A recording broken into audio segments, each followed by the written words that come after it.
Hot bakes and cocoa tea, a St. Lucian breakfast tradition dating back to St. Lucia's colonial past and to the slave plantations where cocoa, coffee, nutmeg and spices were among the crops grown. Every family learned to make cocoa tea. The list of ingredients varies depending on which secret ingredients have been handed down from generation to generation. But the taste remains distinct. Cocoa tea was a major part of culinary and cultural events, such as the island's largest cultural celebration in October every year, Journée Creole.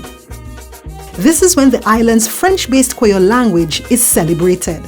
Cocoa tea, the homegrown chocolate beverage that defines St. Lucia's culinary and cultural heritage. It has even been immortalized in a well-known folk song.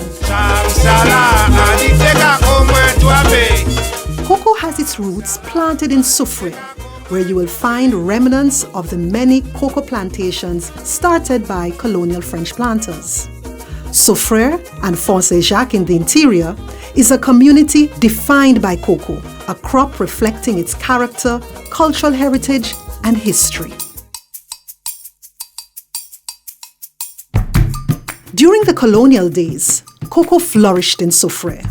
The volcanic soil, high rainfall, and the elevation at Font-Saint-Jacques were perfect conditions for growing the best cocoa beans in the world. For generations, Soufrière residents have harvested the cocoa beans used to produce the iconic cocoa stick. These traditions were handed down to the grandson of a well-known trader of cocoa beans. My name is Matthew Jean-Philippe. The name of my brand is Juice Cocoa Sticks, named after my mom. She used to do it before me. I learned from her. Matthew Jean-Philippe grew up with his mother and grandmother, who produced some of the best cocoa sticks on island. His grandmother was from Font-Saint-Jacques, home of some of the largest cocoa and coffee plantations in St. Lucia. Her entire livelihood was dependent on agriculture. My grandmother was somebody who was multi-talented. Yeah. She used to make bread, she used to do pastries, she used to grow on the farm, grow her garden and come on to sell. She's from Font-Saint-Jacques. Matthew's mother and grandmother got him involved in various aspects of traditional cocoa production. From an early age, he saw the fun side of preparing cocoa beans for sale in Castries. As a child, growing up, polishing cocoa beans to ship overseas and stuff, so I picked up from there. I found it was fun, so I was interested in doing it myself. So every opportunity I got to get involved, I took it. My grandmother had a, a wide, they call it a short ear back in the day, where you put the dry beans, you put it in there, you take a cocoa pod, you scratch it back in water, it becomes like almost like a gel-like. You sprinkle it on the cocoa beans and you dance and polish it.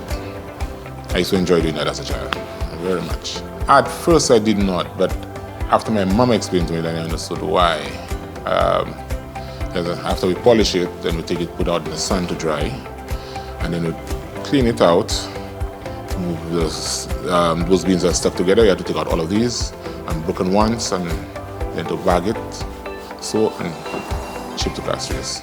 Today, Matthew is sustaining that tradition and is now producing cocoa sticks under the brand name Juice Cocoa Sticks in honor of his mother. Ju is my mom. Yeah.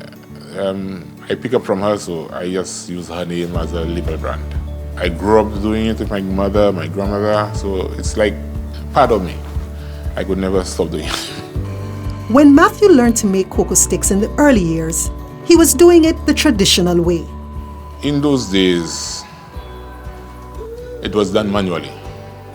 As I have the machine now, I can do it anytime I want. I can say as late as I want and produce. But where do the cocoa beans come from?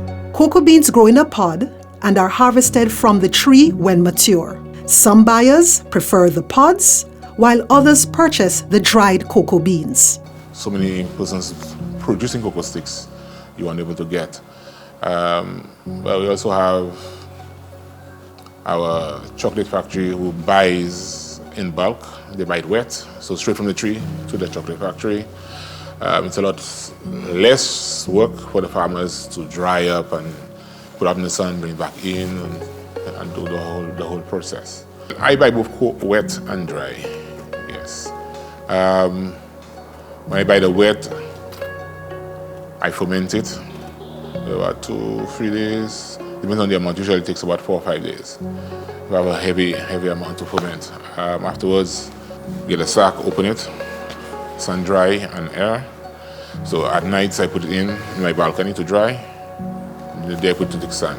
Because the air also dries up the cocoa beans. Yeah. I buy all what I get because I'm always in need of cocoa beans. I don't restrict to a certain amount.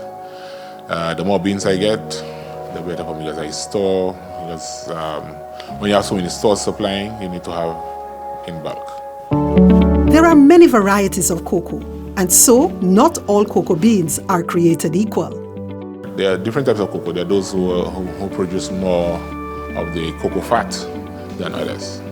There are those who don't produce cocoa fat at all.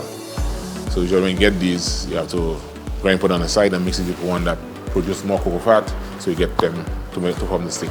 What gives the St. Lucian cocoa its unique flavor is the range of spices blended into the cocoa paste. So after the first grinding, I season it with the bay leaf and the cinnamon. I let it sit, and because it is usually hot, so if you try and form cocoa sticks, you won't be done at all. So give it a couple days to release the heat, and with the heat and the spices in there, it mixes up with the cocoa powder, and then when you grind it over, it becomes like a paste of like a dough and shape the cocoa stick. Currently, Matthew produces one-size cocoa sticks, as his grandmother did for generations. Juice cocoa sticks are now available at local supermarkets. Presently, I'm supplying Massey stores and a few other supermarkets around the island. Matthew has seen demand grow and consequently wants farmers to grow more cocoa. Not enough cocoa is being supplied to the market. Also, there are not enough producers of cocoa sticks. I would love if more farmers would invest in cocoa trees. The more farmers who get invest in cocoa trees, I think the less problems we'll have in the shortage of cocoa beans. Cocoa is on demand everywhere. St. Lucia has the top quality cocoa beans around the world. So I'd advise all farmers to, if they're not making much in one, go into cocoa beans. St. Lucian cocoa is organic and processed minimally, unlike commercially available cocoa powder. Spiced and fragrant, St. Lucian cocoa tea is rich, organic, and authentic, unlike any other.